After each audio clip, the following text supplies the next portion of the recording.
Bueno, entonces ahora sí, esa cantidad de, ¿ves? 4,7 se escucha, a veces no. Bueno, buen día, ahí está, 251. ¿Cómo les va? Sí, Serra, gracias, hijo. Bueno, vamos a largar finalmente. ¿Cómo andan? Ya perdimos a todos en la transmisión, a todas. Vamos con Beautiful. ¿Mm? La verdad, gracias Iñaki, porque sin el Iñaki estamos todos incomunicados. Bueno, por lo menos en esta casa. Les decía, yo directamente voy a empezar dándoles un poco el marco de por qué está puesto Beautiful en esta parte del curso. Si nosotros... Hola Teli, ¿cómo va? Che, disculpen la demora, pero desde las 11 que estaba intentando poner con audio y no salía. Les decía, eh, suspendimos una vez por cuestiones familiares y acá estamos, pero parece que estaba complicado que vieran, eh, que nos comunicáramos con Beautiful. ¿Cuál es el sentido de que esté Beautiful? Tiene un sentido que es bastante claro y que podría uno decirse que hay como dos o tres cuestiones que vamos a analizar. La primera, fíjense que respecto a las anteriores, y las anteriores también sería Babel, aunque no la hayamos visto. Bueno, es la primera película que la escribe sin su coequiper original. ¿Eh? Él la escribe esta película con dos autores argentinos. Y eso marca una diferencia en la forma de narrar. ¿Eh? Fíjense que en la forma de narrar es una narración lineal, es decir, nosotros, excepto la primera y la última escena, que es la escena que lo vemos en la nieve, ¿m? Donde él escucha de boca de su padre, porque después nos enteramos que en realidad es su padre, esto de que los búhos suelen tener un como un buche de plumas y que los escupen y aparece un búho o una lechuza, no sé distinguir, muerta en medio de la nieve. Nosotros al inicio, eh, hola China querida, no tenemos muy claro bien qué, pero después nos cierra absolutamente que esa escena tiene que ver con el momento de la muerte de él. Y tanto en la vida como en la vida que tiene con sus hijos, como en la vida onírica o en esta vida en la muerte, el tema por excelencia obviamente es la paternidad. ¿M? Y los duelos mal elaborados de la paternidad. ¿No? Hay muchísimas formas de abordar los textos, ¿no? Hola Nora, muchas, muchas formas. Y cuando digo muchas, es que nosotros podríamos tomar Beautiful desde la multiculturalidad, ¿no? Es decir, qué pasa con los chinos, con los africanos del norte, digamos, qué sucede con los europeos, ¿eh? Habría todo un texto de corte sociológico y ahí vamos con lo del anillo, tal cual, Josefina.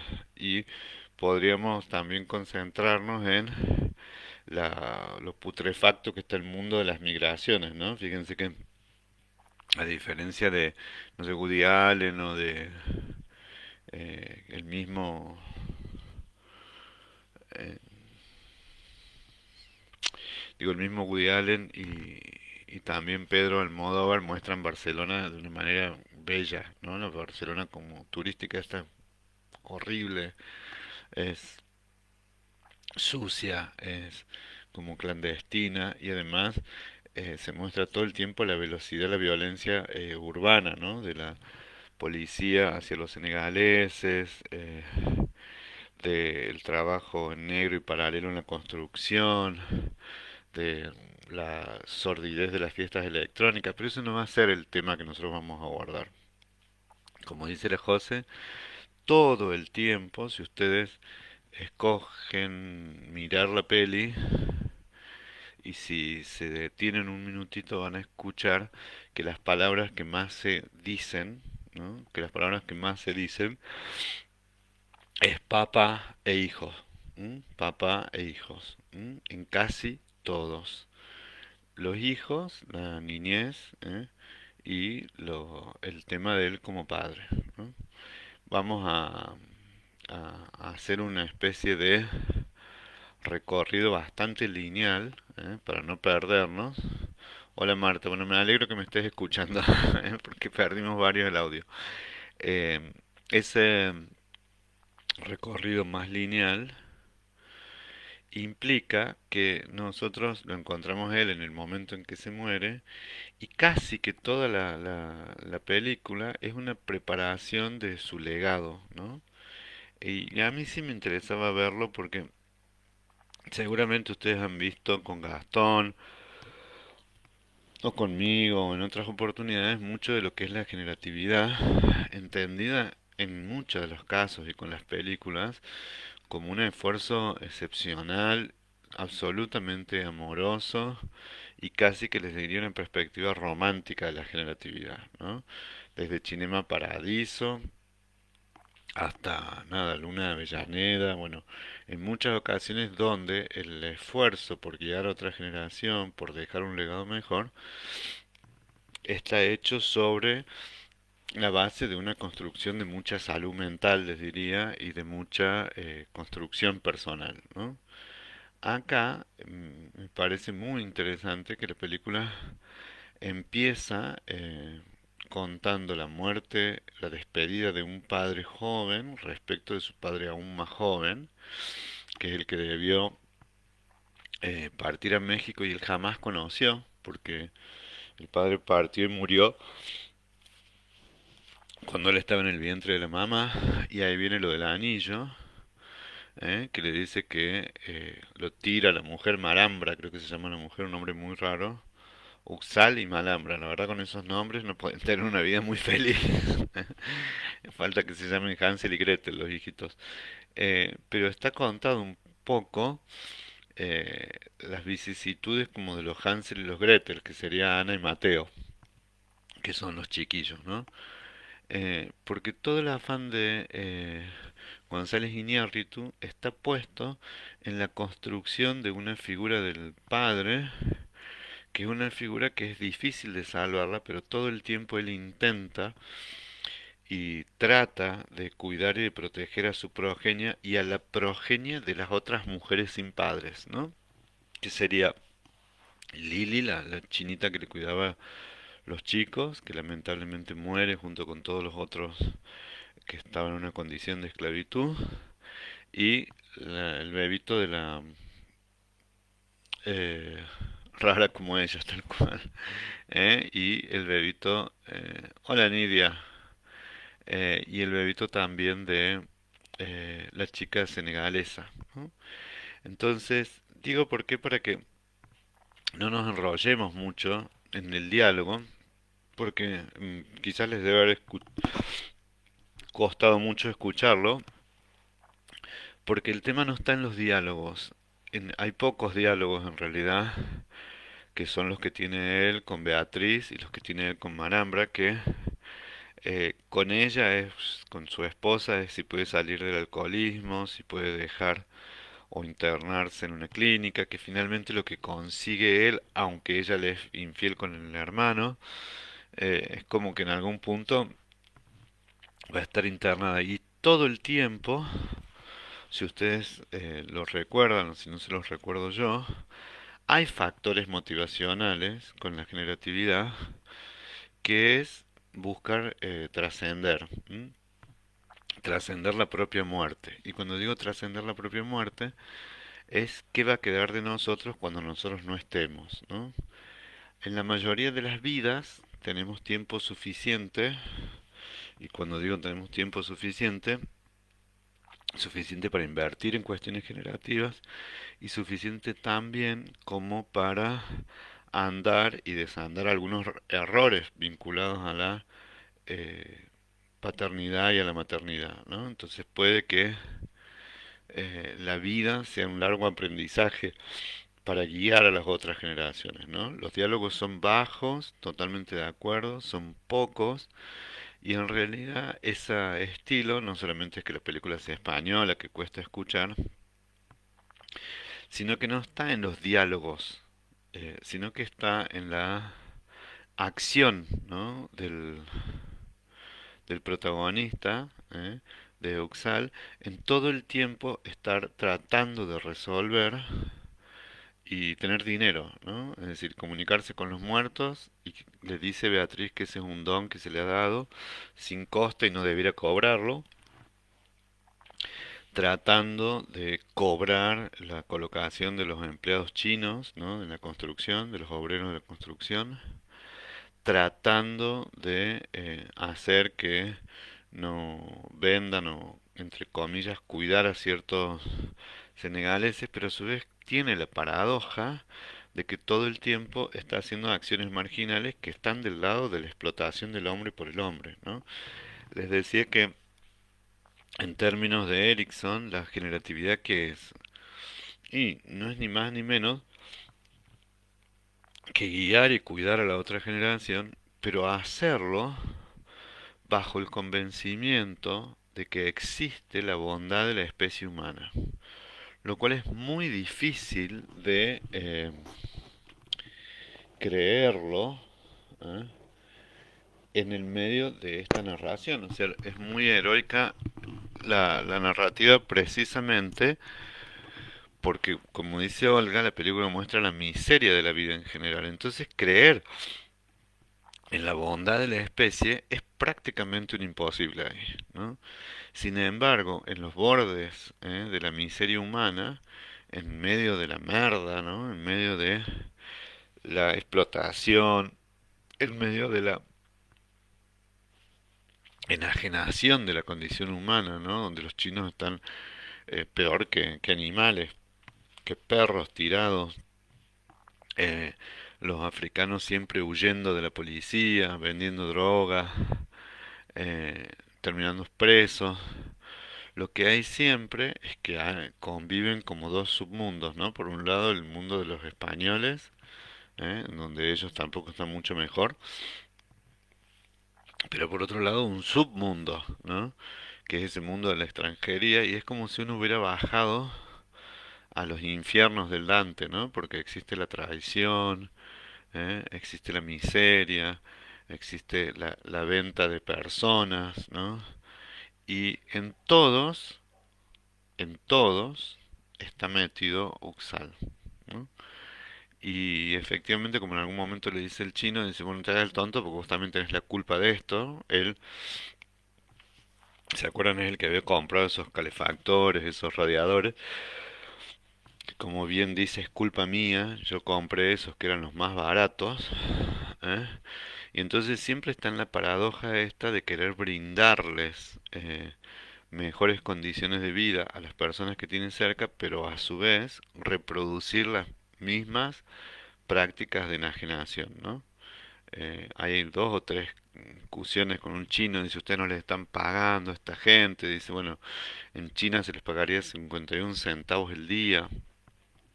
Entonces, siempre se remite a peores condiciones de vida posibles. Cuando digo peores condiciones de vida posible, ¿eh? Es que siempre hay una posibilidad de mayor degradación, ¿no? Inclusive lo que se transforma como una posibilidad de esperanza, ¿no? Como una posibilidad de vida que es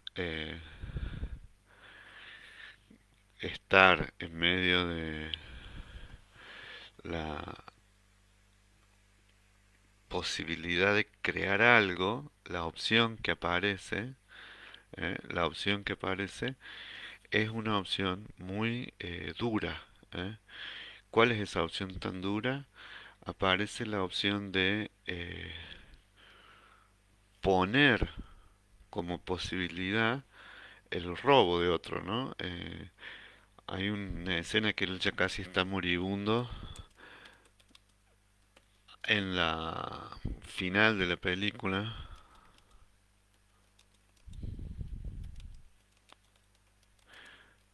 eh, que él le pide a la chica senegalesa que cuide sus hijos, ¿eh? Y cuando le pide eso, le muestra todo el dinero y uno sabe que pone en riesgo lo que toda la vida, o por lo menos el poco periodo de vida que le hemos acompañado, estuvo afanosamente ahorrando. Y la chica le dice que no va a ser así, que ella se vuelve a su otro infierno conocido, porque dice, yo no soy de acá. ¿M? Y aún así, a pesar de esa condición, de estar frente a un moribundo, de tener la posibilidad de dos chicos que van a quedar solos, esta chica opta por robarle el dinero, ¿no? Deja a su hijo en la escuela y parte con el dinero que le había ahorrado, quedando los chicos en la nada. Y cuando uno dice en la nada, ahí de nuevo aparece la condición de la marginalidad y del azar, por decirlo de alguna forma, ¿no? Beatriz, que es como el personaje más entero, más íntegro de todos, el más maternal, que es esta persona que tiene su mismo don, y además de tener su mismo don, eh, tiene como una vida construida en dirección a sanar y a curar, ¿no? Le hace esa imposición de manos, eh, lo confronta siempre contra la realidad de que está muriendo, le dice que la quimioterapia no sirve, ¿eh? En algún momento le dice, vos no cuidás de tus hijos, ¿no? El universo cuida de tus hijos. Y él le dice, el universo no paga la renta. Entonces, me parece que ahí también está el kit de la cosa, ¿no? Ella le entrega como dos guijarros, como dos piedras, eh, y entonces les dice que se los entregue, que eso los va a proteger, y él confía en eso, de hecho se los regala en el cumpleaños número 10 de Ana, ¿no? Eh, y en todos los casos, nos parezca mejor o peor, ¿m? En todas las oportunidades, aparece siempre la posibilidad de que se genere alrededor de Uxal y de sus hijos un clima familiar de hogar, no sé si diría de alegría, pero en la pobreza y en la restricción, que se genere un clima de convivencia, casi les diría que de convivencia amorosa, y que a la larga fracasa, ¿no? Porque cuando aparece la esperanza como un viaje a los Pirineos, en un viaje familiar, lo que podría ser una escena, digamos, de pequeños burgueses, donde todos van a de vacaciones, de clase media, donde aparece la posibilidad de la felicidad convencional, se ve totalmente interrumpida, ¿no? En parte por la muerte de todo el contingente, estas 25 personas chinas, y en parte porque en la locura de Marambra la madre decide llevarse solo a Ana, porque también lo ha castigado a Mateo físicamente, y hay un diálogo en donde eso aparece, ¿no? Donde él le dice, ¿le pegaste? No, dice ella, ¿le pegaste? Le vuelvo a preguntar, y después ella, sin que le pregunten por segunda vez, dice sí, ¿no? Entonces, ahí hay como el registro de dos acciones básicas de la generatividad, ¿no? Uno de ellos tiene que ver con, perdón, uno de ellos tiene, uno de ellos tiene que ver con el generar estas condiciones de cuidado, que lo hace como puede, ¿m? De buscar esos ahorros como para que los chicos puedan sobrevivir más allá de él. Y por otro lado, tratar, que es lo que trata la generatividad, de parar el daño, ¿m? De que él sea el buffer, el amortiguador, que él sea el parachoque de toda la crueldad humana que llega, siempre llega, y la crueldad a través de los adultos, muchas veces mediado por la locura de los padres, la mayoría de las veces, ¿eh? y otras veces a través del mundo, ¿no? Porque quizás una de las historias felices, una de las finales hermosos, eh, sería que efectivamente esta chica senegalesa los acompañara, los cuidara, los adoptara y quedaran todos al cuidado de ella, pero esa no es esta película. Esta película es la crudeza de la esperanza partida en la condición humana, ¿no? Porque efectivamente, como dice Nidia, ¿qué esperaba uno? Que la senegalesa se fuera con los chicos, ¿no? Eh, y entonces efectivamente lo que se parte es que por ahora, ¿no?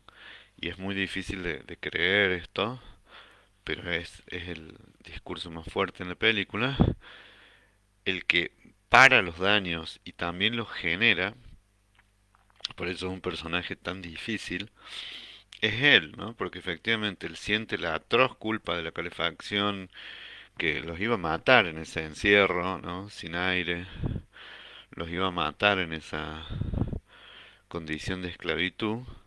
Él pierde a Lily y al bebé de la nena, de la muchachita esta china, pero a su vez intenta también salvar a los hijos. Entonces siempre es como quien está nadando en las aguas del infierno, ¿no? Entonces nadar en las aguas del infierno no tiene otra opción más que la posibilidad de quemarse, ¿no? Eh, y todo el tiempo está puesto en ejercicio este trabajo que es muy doloroso, yo de acuerdo con lo que dice Marité, muy muy doloroso, que es el trabajo de eh, tratar, y en eso es muy valiosa la película, de encontrar la ternura en medio del dolor y de la desgracia, ¿no? Hay algunas escenas, unas cuando comen una manteca de maní, me parece, un dulce de la lata, ¿no? Eh, varias escenas donde se intenta, ¿no? El mismo festejo del cumpleaños, donde se le canta un cumpleaños feliz, tristísimo a Ana, ¿no?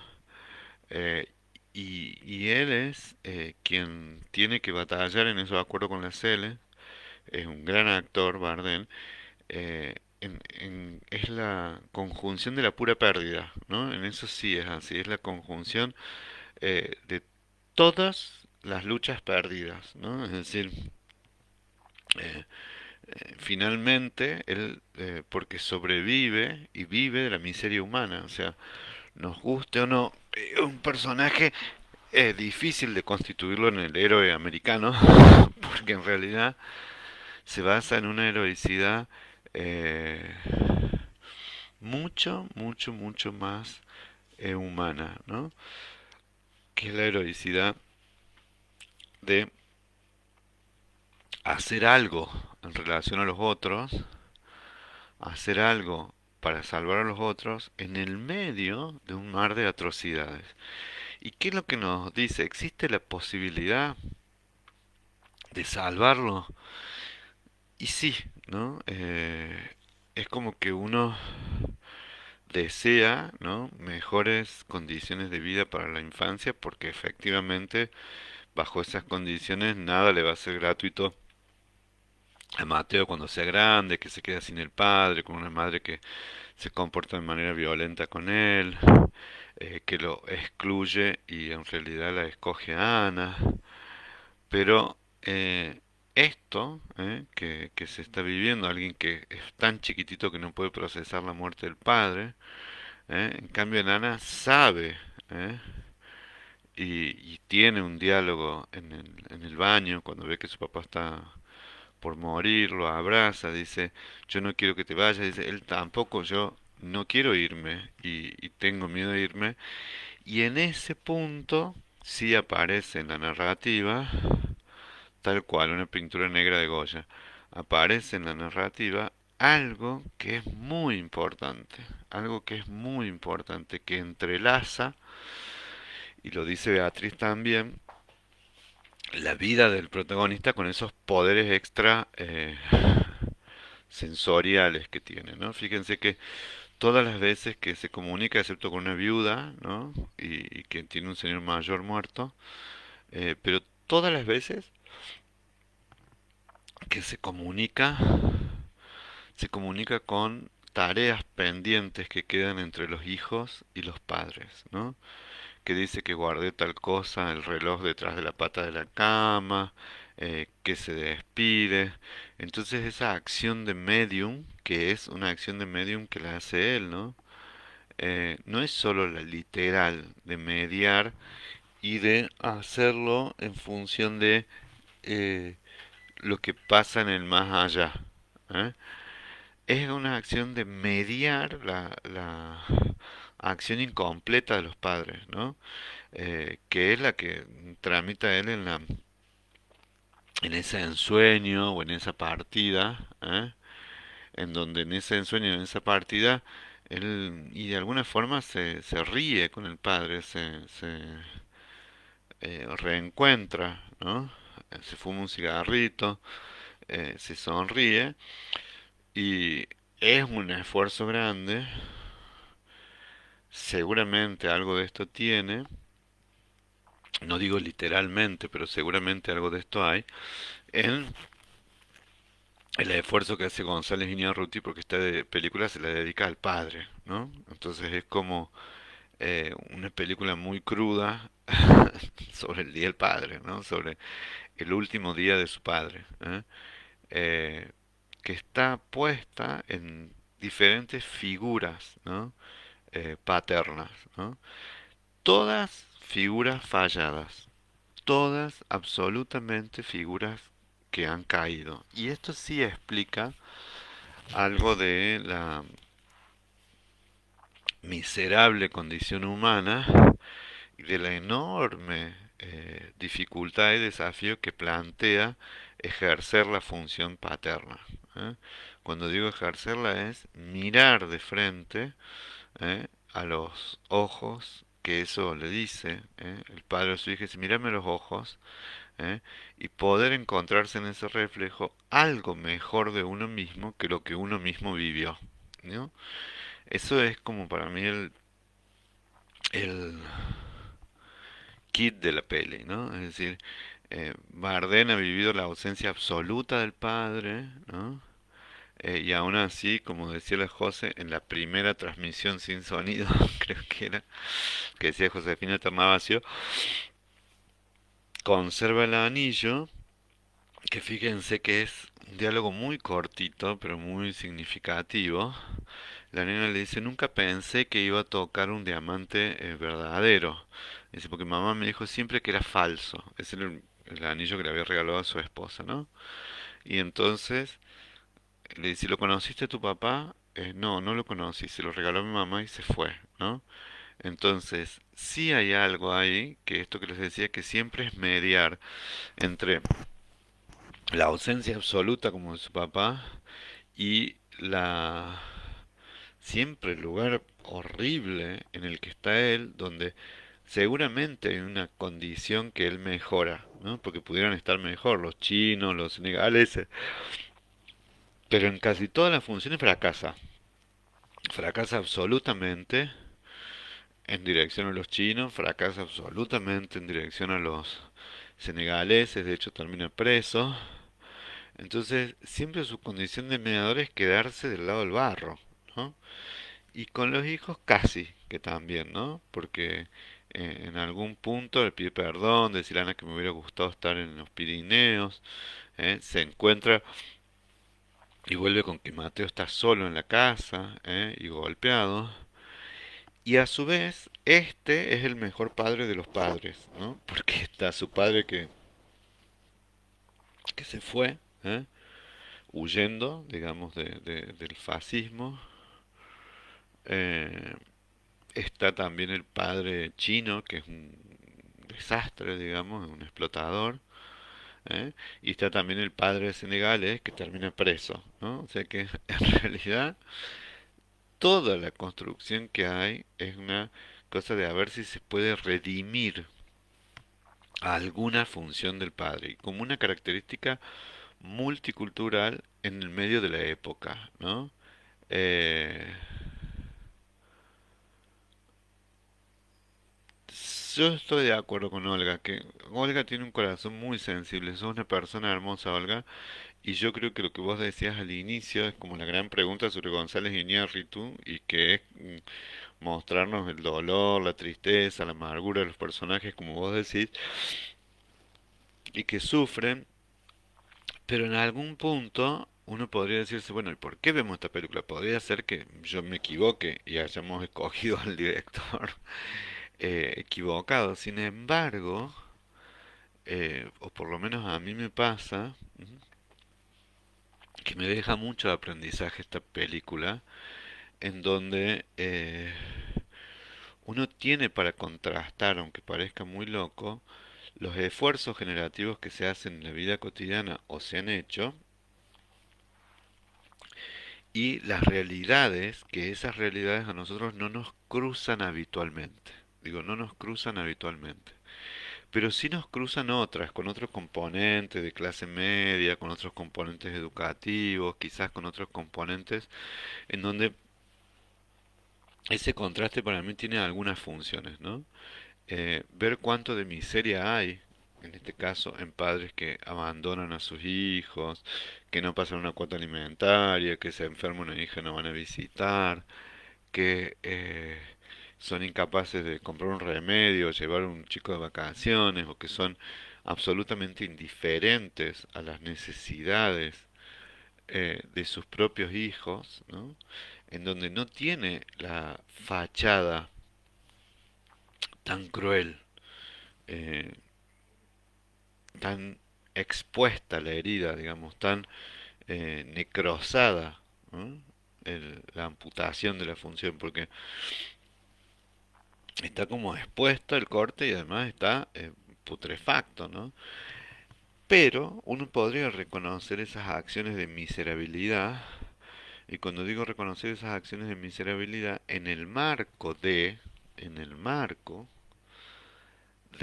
gran parte de las acciones que están puestas en la vida de personajes muy miserables, donde no son capaces de detenerse, como Uxal sí lo hace, a pensar en la condición de la continuidad más allá de la muerte, ¿no? Es decir, cómo sigue, porque fíjense que en él hay una preocupación absoluta de cómo van a quedar sus hijos, ¿no?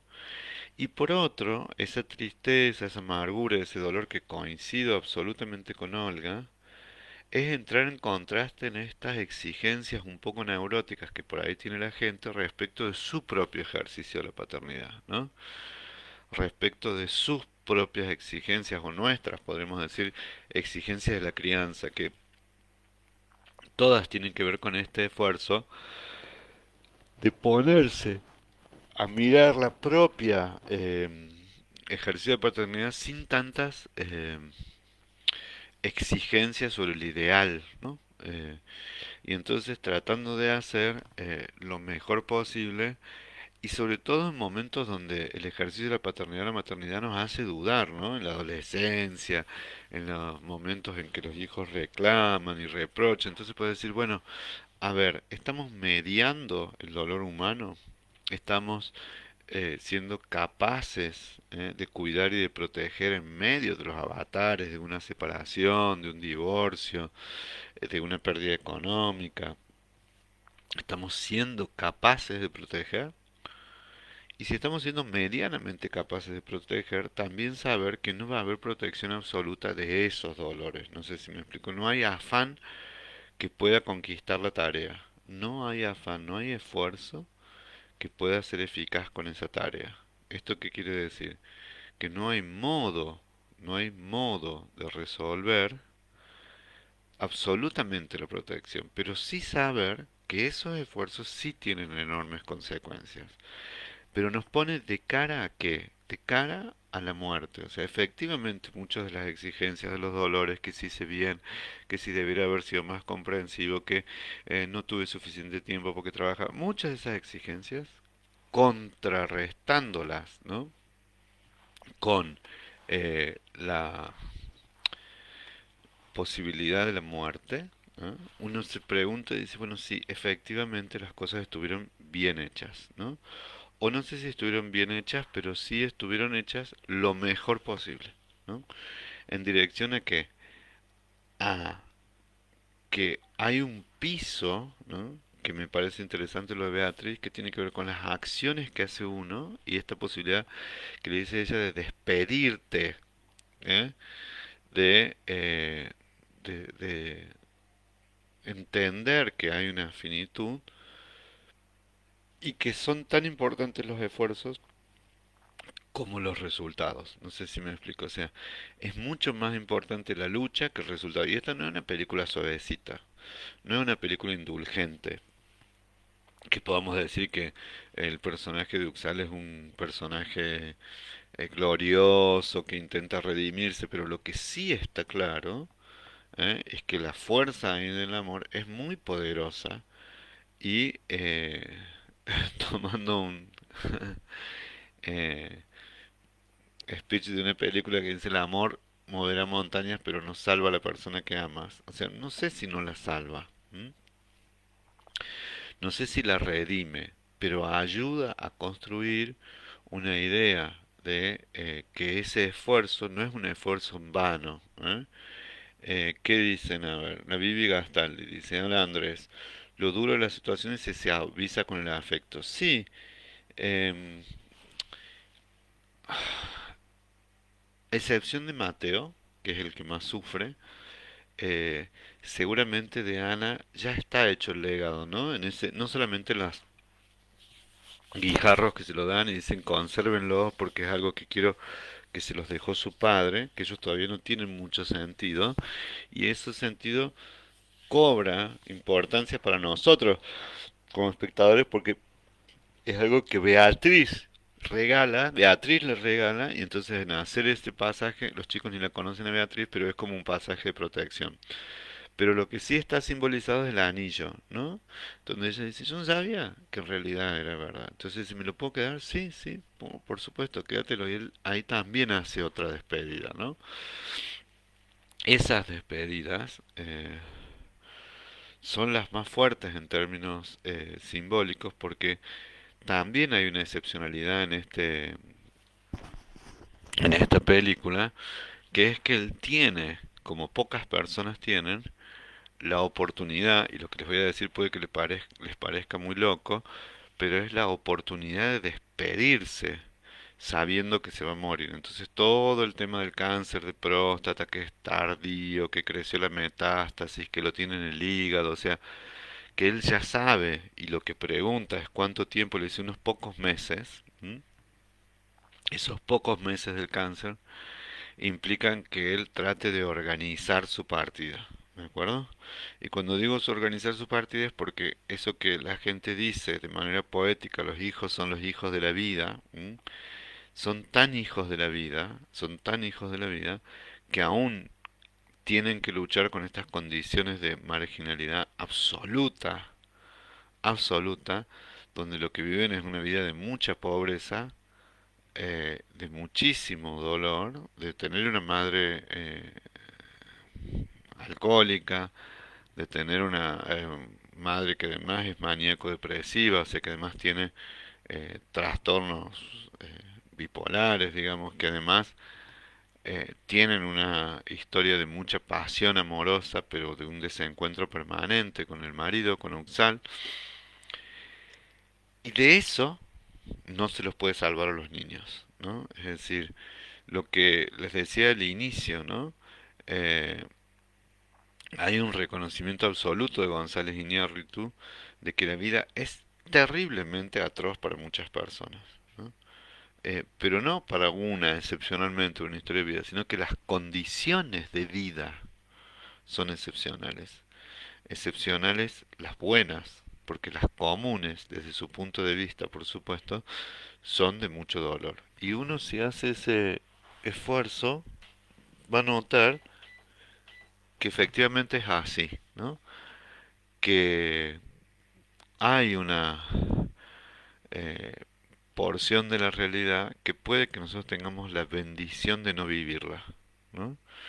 Eh, yo no he optado porque son muy crueles, pero películas como Ciudad de Dios, que es una película brasilera, donde muestra lo horrible de las vidas de los niños eh, que delinquen, donde la violencia no tiene ningún tipo de matiz. No lo hemos tomado porque creo que no quedaría nadie en el curso. ¿eh? ¿Por qué? Porque las películas que no dejan esperanza son muy difíciles de procesar. ¿M? Son muy difíciles de ver, de mirar, ¿no?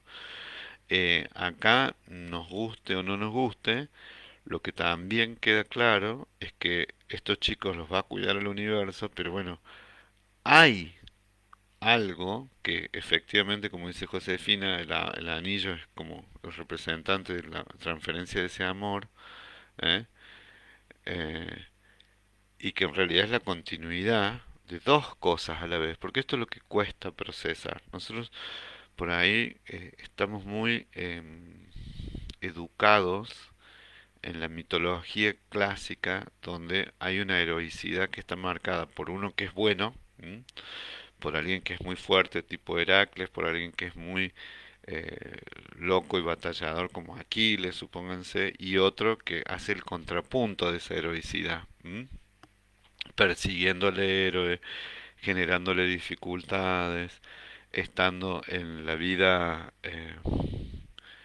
planteando su propio maldad, lo cual hace al héroe más heroico, ¿no? No estamos tan acostumbrados a mirar el dualismo o la ambivalencia que ese recorrido tiene en la vida humana. No sé si me explico. No hay nada que lo salve mucho a Uxal, excepto el esfuerzo que él hace por cuidar las condiciones de vida de sus hijos y porque está claro que en él hay amor, pero a su vez en él conviven una cierta cantidad de atrocidades que de las cuales él vive, ¿eh? Porque él le cobra a los chinos, le cobra su cuota a los eh, senegaleses, le pasa el dinero de la corrupción a la policía. Entonces es una película que es muy dolorosa, ¿m? Pero es esta cuestión de a ver si uno puede descubrir algo de humanidad en medio de la atrocidad, ¿no? Yo, a colación, bueno, me parece que fueron las jornadas estas de junio. A mí hay una eh, autor que me gusta muchísimo, ¿m? Que es Badiou, otros, es un filósofo francés que habla mucho sobre el amor y dice algo que a mí me parece que es la verdadera esperanza. Dice, el amor es la potencia dentro de la catástrofe, ¿no? Y esas vidas son arrasadas por la catástrofe. O sea, no es una cuarentena, digamos. Son 100 días, 120, 6 meses de malaria. Son vidas enteras, años enteros de criar a los otros en condiciones de excepcionalidad. Entonces nos abre una ventana que es muy dolorosa, pero nos pone en una situación donde es difícil empatizar, pero es necesario empatizar con la condición humana. Y ahí, cuando hablo de la condición humana, son las vidas tan tristes, por ejemplo, de los chinos, las vidas tan espantosas de los senegaleses, que uno como que las vive como turista de Barcelona, no sé si me explico, ¿no? Como, no sé, cuántos meses pasa uno por Córdoba, entonces, o en estas oportunidades, y ve gente pidiendo, pidiendo, pidiendo, pidiendo, y uno lo que ve es el pedido, ¿no? Y que son muchos, pero le cuesta cerrar los ojos o abrirlos o mirar a los ojos de esa persona y decir, bueno, a ver, ¿cuáles son las condiciones de vida? ¿Dónde está durmiendo? ¿Cómo está comiendo? ¿Qué está haciendo? No sé si me explico. Porque si yo tengo ese mínimo ejercicio, seguramente va a aparecer algo más de humanidad en nuestro vínculo. Ahora bien, no lo hago porque todo el tiempo haciéndolo, si no lo hacemos, una defensa, ¿no? Porque es exponerse mucho a la condición de dolor del otro. Pero efectivamente ese es el ejercicio, ¿no? ¿Qué dice la Bibi Gastaldi? Me dolió intensamente la película. Es que es así, es muy dolorosa. Sobre todo eso de la vida que se enseña con la gente expuesta. Que se ensaña, perdón. Con la gente expuesta. Claro, es que em, no sé si hay un ensañamiento. Hay un ensañamiento con el sufrimiento, pero son las condiciones de vida de esa gente de todos los días, ¿no? Y son las condiciones de esas personas, por eso les digo que esto es un contraste que es muy bonito o que sirve o que tiene un sentido cuando uno tiene que bajar, esto sirve la cuarentena también, ¿no? Las condiciones de exigencia sobre la existencia, ¿no?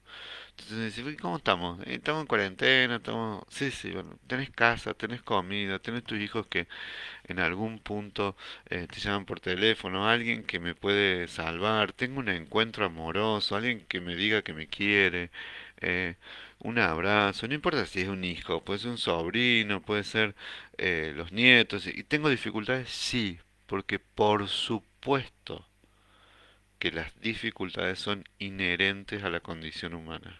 Son inherentes a la condición humana, porque por ahí lo que generamos es un ideal respecto de las condiciones de vida o los modos de transitar en el mundo, ¿no?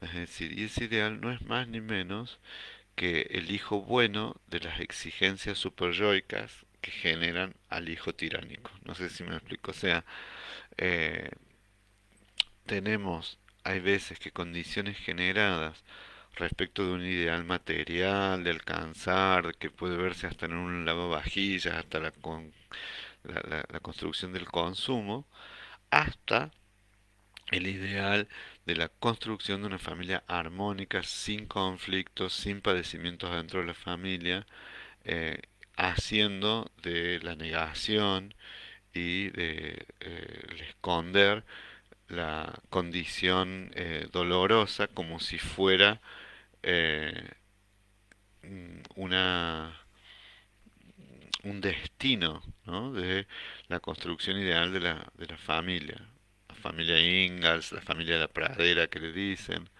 ¿eh? En donde eso es lo que va.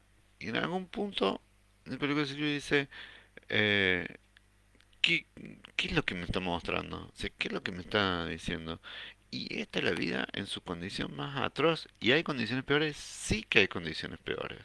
Ahora bien, ¿vale la pena, digamos, lucharlo en esta vida? Y sí, porque cada pequeña lucha genera una cuota de bienestar, podríamos decirlo, o una cuota de esperanza que aún en medio de... Feliciano siempre dice, tiene un título de un artículo que es, se llama Brillantes en el barro o Diamantes en el barro, y me parece que acá está expuesta de forma literal. La niñita descubre un brillante en el anillo de su padre, a pesar de... Ah, sí, es Beautiful. Bueno, él iba de González Iñárritu para contestarle a Andrea Paula. Eh, por ahí me copo. Eh, Les decía que eh, es muy importante, ¿no? Poner y mirar estas condiciones dolorosas, y entonces no solo para hacer un contraste, si nosotros estamos mejor, que en realidad está bueno alguna vez decir, y dejar de autocompadecerse y de lamentarse por lo que uno no tiene, sino que poner en valor toda esa cantidad de bendiciones que uno ha recibido, a pesar de las desgracias, sino entender que esta es la condición humana, que la condición humana es una convivencia de aspectos dolorosos, crueles, etcétera, y la necesidad de algunas personas de rescatar a otros y rescatarse a sí mismo en medio de esta crueldad, ¿no? ¿Qué dice Silvia? A ver, Silvita, eh, es una película que te muestra la dura realidad que existe del otro lado del espejo, y es una cruda verdad que existe, que hay que saber batallar para poder salir. Bueno, mira, mejor síntesis que esta, no sé si vamos a leer. Sí, me parece interesante lo que dice Silvia, que es el otro lado. Es el otro lado de lo cual uno por ahí pasa rápido porque le cuesta verlo en un chico de la calle, en un tipo que te limpia el auto, eh, en tantas condiciones que se viven con mucho dolor en una villa. Fíjense que, digo, sirve hasta para aprender esta cuestión de la pandemia, ¿no? Que es brutal, es absolutamente brutal. Entonces uno dice, bueno, sí, existe la pandemia, qué sé yo, y puede leer eh, leer los números de manera eh, muy, eh, de manera muy eh, epidemiológica, pero lo dicen con toda claridad, o sea, cuándo son más y cuándo aumentan, cuando efectivamente están en condiciones de marginalidad, de hacinamiento, etcétera, ¿no? Cuando se lo vive así en una villa, entonces en esa dirección es que ambas condiciones, ¿no? La de la enfermedad y la de la pobreza, se conjugan fatalmente para generar condiciones de vida muy dolorosas, ¿no? Entonces, ¿hay factores protectivos? Por supuesto que hay factores protectivos, ¿no? Eh, y en algún punto voy a volver a algo que no me acuerdo si era la Bibi Gastaldi o quién manifestaba en la otra película de González Iñárritu, la bandada de pájaros, ¿no? La belleza que siempre los muestra en el ocaso, ¿no? O siempre los muestra a contraluz, ¿no? Entonces se ve la bandada de pájaros como si fueran golondrinas negras o como si fueran todas aves negras que forman figuras, ¿no? Que tienen una casi musicalidad, una armonía, pero van independientemente de lo que vea el espectador, es como un orden de la naturaleza que es bello y que a su vez es incontrolable por nosotros. Yo no sé qué representa en términos de símbolo, ¿no? Pero él usa mucho esto y habrán visto que es una persona muy recurrente, González Iñárritu, en donde trata de componer una narración que tenga algo de redención y algo de amor, sin negar lo doloroso, lo duro de la vida humana. Pero además se concentra mucho, muchísimo en la importancia del bienestar en la niñez, ¿no? Esta película es toda una llamado de atención sobre la importancia que es que todos los esfuerzos sean puestos en cuidar a los niños, ¿no? Todos, porque son los que viven de manera más atroz, ¿no? El despojo, los que viven de manera más desprotegida la crueldad y la banalidad del mal, ¿no? Es decir, porque contra esas enormes dificultades nada puede hacerse si no hay alguien que esté protegiendo como pueda, que esté protegiendo como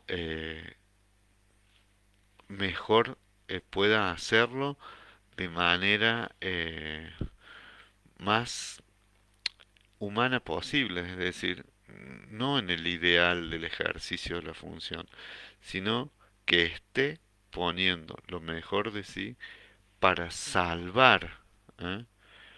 Al niño que hay que necesita sí o sí ser salvado, o sea, que necesita la bondad de alguien que a pesar de las dificultades en las que se encuentre, ¿eh? tenga la posibilidad de ser cuidado, ¿eh? Que tenga la posibilidad de ser amado. Y eso va a dejar una huella, ¿eh? Va a dejar una huella. Eh, bueno, además, como decía la Celia en mitad de la clase, la actuación de Bardem es magistral, ¿no? Eh, tiene muchas críticas sobre que es un melodrama, pero bueno, me parece que esas tienen que ver con críticas que hacen al cine.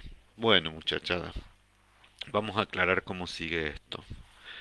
Primero quiero decirles y agradecerles a todas, a todos el esfuerzo que están haciendo por sostener el CEPRAN con cada donación, recomendando el Facebook, la página. Miren, son épocas muy duras, ¿eh? A mí no me gusta autocompadecerme ni me gusta generar una perspectiva de desgracia donde no la hay. ¿M? Porque efectivamente, volviendo a González Iñárritu, hay gente que sufre mucho más que lo que estamos sufriendo nosotros, pero sí saber y que lo sepan ustedes que es un periodo tan terrible, tan duro, que si no estuviera del otro lado el sostén de ustedes, todo esto se caería, ¿no? El sostén que hacemos todos. Así que valga el agradecimiento para todos y cada uno de ustedes. ¿M? En términos organizativos, eh, sí tendríamos que decir que hoy, por hoy, va a ser la última clase del cuatrimestre. ¿Eh? ¿Esto qué quiere decir? Que nosotros nos vamos a tomar 15 días, más o menos, ¿no? Y entonces vamos a retomar. También vamos a retomar y vamos a preguntar, y eso vamos a hacer si hacemos una combinación de estas clases, ¿no? Entre un poquito de Facebook y después el Zoom o el Meeting, para que ya puedan participar de otra forma. También decirles que el CEPRAN va a largar más cursos, porque no vamos a tirar la toalla y porque sabemos que las posibilidades de reunirnos físicamente están muy lejanas, por lo menos en este año, ¿no? Entonces hay que tratar de refundar las cosas como se puedan, con las condiciones que la realidad nos impone. ¿M? Y esas condiciones son estas que tenemos, ¿eh? Y hay que ponerle el pecho y lucharlas y ponerle mayor alegría que se pueda y además cuidarnos mucho en estas condiciones. Porque frente a esta crisis hay gente que lo ha sufrido más que nosotros o lo está sufriendo mucho más que nosotros, ¿no? Nosotros por suerte estamos sanos, no voy a descartar que ha habido muchas pérdidas de personas en el CEPRAN, hay personas que han fallecido a lo largo de este cuatrimestre, eh, no por el COVID, sino por sus condiciones previas de salud, pero que seguramente estos contextos lo ponen más difícil. Entonces vamos a celebrar la salud de ustedes, ¿eh? Vamos a celebrar que han sido capaces y todos hemos sido capaces de cuidarnos. Vamos a descansar 15 días porque no se puede sostener este esfuerzo todo el año, todo el tiempo sin tomarnos unos pequeños días. Y después vamos a continuar, esperando que ustedes continúen también, esperando y deseando que estén sanos, que se sigan cuidando, para confiar que en algún momento se va a dar el reencuentro físico, que es tan necesario para seguir juntos, ¿no? Así que en principio eso, muchísimas gracias, en principio muchísima paciencia, ¿eh? Y mucha confianza y fe de que tenemos que salir adelante, que vamos a salir adelante si ponemos lo mejor de nosotros todo el tiempo, ¿m?